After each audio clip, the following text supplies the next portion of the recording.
Hi viewers, ಕರುನಾಡ ಕೈ ರುಚಿ ಕ್ರಿಯೇಷನ್ಸ್ಗೆ ಸ್ವಾಗತ. ನಾನಿವತ್ತು ಕ್ಯಾಪ್ಸಿಕಮ್ ಮಸಾಲ ರೈಸ್ ರೆಸಿಪಿನ ನಿಮ್ಮೊಂದಿಗೆ ಶೇರ್ ಮಾಡ್ಕೊಳ್ತಾ ಇದ್ದೀನಿ. ಸರಳವಾಗಿ ಮಾಡ್ಕೋಬಹುದು, ತುಂಬಾ ರುಚಿಯಾಗಿರುತ್ತೆ. ಹಾಗೆ ಲಂಚ್ ಬಾಕ್ಸ್ ರೆಸಿಪಿ ಅಂತಲೇ ಹೇಳ್ಬೋದು. ಹೇಗೆ ಮಾಡೋದು ಅಂತ ನೋಡೋಣ.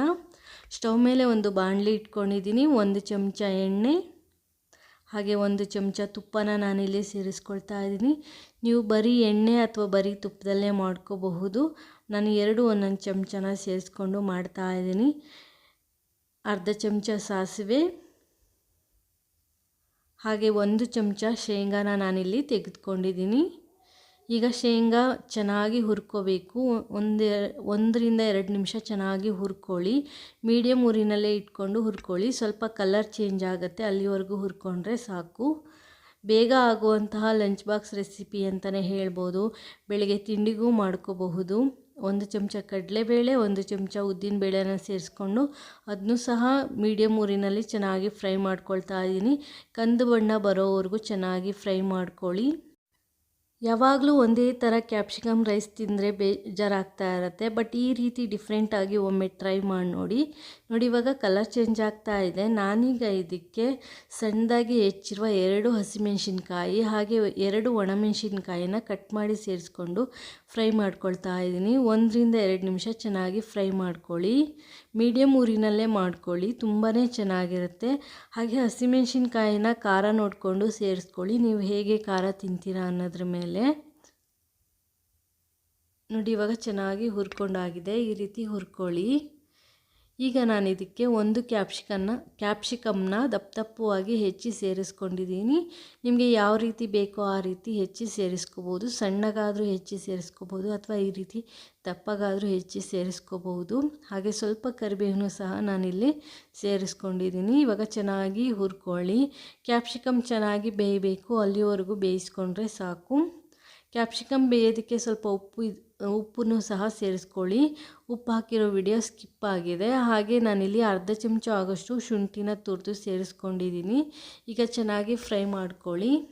2ರಿಂದ 3 ನಿಮಿಷ ಕ್ಯಾಪ್ಸಿಕಮ್ನ ಮೀಡಿಯಮ್ ಊರಿನಲ್ಲೇ ಚೆನ್ನಾಗಿ ಬೇಯಿಸ್ಕೊಳ್ಳಿ. ನೋಡಿ, ಇವಾಗ ಚೆನ್ನಾಗಿ ಫ್ರೈ ಆಗಿದೆ. ನಾನೀಗ ಇದಕ್ಕೆ 1 ಚಿಟಿಕೆ ಆಗೋಷ್ಟು ಅರಿಶಿನದ ಪುಡಿನ ಸೇರಿಸ್ಕೊಳ್ತಾ ಇದ್ದೀನಿ.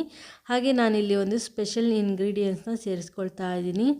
ನಾನಿಲ್ಲಿ ಮೆಂತ್ಯ, ಜೀರಿಗೆ, ಕಾಳುಮೆಣಸು ಹಾಗೆ ಕರಿಬೇವನ್ನ ಫ್ರೈ ಮಾಡಿ ರೋಸ್ಟ್ ಮಾಡಿ ಪೌಡರ್ ಮಾಡಿ ಇಟ್ಕೊಂಡಿದ್ದೆ. ಆ ಪೌಡರ್ನ ನಾನಿಲ್ಲಿ ಅರ್ಧ ಚಮಚನ ಸೇರಿಸ್ಕೊಂಡು ಫ್ರೈ ಮಾಡ್ಕೊಳ್ತಾ ಇದ್ದೀನಿ. ಈ ರೀತಿ ಪೌಡರ್ ಹಾಕಿ ಮಾಡಿದ್ರೆ ತುಂಬಾ ಚೆನ್ನಾಗಿರುತ್ತೆ ರೈಸು. ನಾನಿಲ್ಲಿ 1-2 ಚಮಚ ಆಗೋಷ್ಟು ಫ್ರೆಶ್ ತೆಂಗಿನಕಾಯಿ ತುರಿನೂ ಸಹ ಸೇರಿಸ್ಕೊಂಡು ಫ್ರೈ ಮಾಡ್ಕೊಳ್ತಾ ಇದ್ದೀನಿ. ತೆಂಗಿನಕಾಯಿ ತುರಿ ಹಾಕಿದ ನಂತರ 1ರಿಂದ 2 ನಿಮಿಷ ಚೆನ್ನಾಗಿ ಮೀಡಿಯಮ್ ಊರಿನಲ್ಲಿ ಹುರ್ಕೊಳ್ಳಿ. ಏನಾದರೂ ಗೊಜ್ಜು ಉಳಿದ್ರೆ ಹಾಳಾಗೋದಿಲ್ಲ, ಅದಕ್ಕೋಸ್ಕರ. ಈಗ ರೈಸು ರೆಡಿ ಆಗಿದೆ. ನಾನೀಗ ಬೇಯಿಸಿಟ್ಕೊಂಡಿರೋ ಬಟಾಣಿನ 1 ಕಪ್ಪು ಸೇರಿಸ್ಕೊಂಡಿದ್ದೀನಿ. ಬಟಾಣಿ ಇಲ್ಲಿ ಆಪ್ಷನಲ್ಲು, ಇದ್ದರೆ ಸೇರಿಸಿ, ಇಲ್ಲಾಂದರೆ ಸ್ಕಿಪ್ ಮಾಡಿ. ನಮ್ಮ ಮನೇಲಿ ಇತ್ತು ಅಂತ ಹೇಳಿ ಬೇಯಿಸಿಟ್ಟಿದ್ದೆ, ಅದನ್ನ ಸೇರಿಸ್ಕೊಂಡು ಫ್ರೈ ಮಾಡ್ಕೊಳ್ತಾ ಇದ್ದೀನಿ. ಬಟಾಣಿ ಹಾಕಿದ್ಮೇಲೆ 1 ನಿಮಿಷ ಫ್ರೈ ಮಾಡ್ಕೊಳ್ತೀನಿ. ತುಂಬ ಚೆನ್ನಾಗಿರುತ್ತೆ, ಬೇಗ ಮಾಡ್ಕೋಬಹುದು. ಹಾಗೆ ಡಿಫ್ರೆಂಟ್ ಆದಂತಹ ರೈಸ್ ರೆಸಿಪಿ ಅಂತಲೇ ಹೇಳ್ಬೋದು. ನಾನೀಗ ಸ್ವಲ್ಪ ಗೊಜ್ಜನ್ನ ಎತ್ತಿಟ್ಕೊಂಡು ಉಳಿದಿದ್ದ ಗೊಜ್ಜಿಗೆ ರೈಸ್ನ ಮಿಕ್ಸ್ ಮಾಡ್ಕೊಳ್ತೀನಿ. ಲೋ ಫ್ಲೇಮಲ್ಲಿ ಇಟ್ಕೊಂಡು ರೈಸ್ನ ಸೇರಿಸಿ ಮಿಕ್ಸ್ ಮಾಡ್ಕೊಳ್ಳಿ. ನಾನಿಲ್ಲಿ ಒಬ್ರಿಗಾಗಷ್ಟು ರೈಸ್ನ ಮಿಕ್ಸ್ ಮಾಡ್ಕೊಳ್ತಾ ಇದ್ದೀನಿ.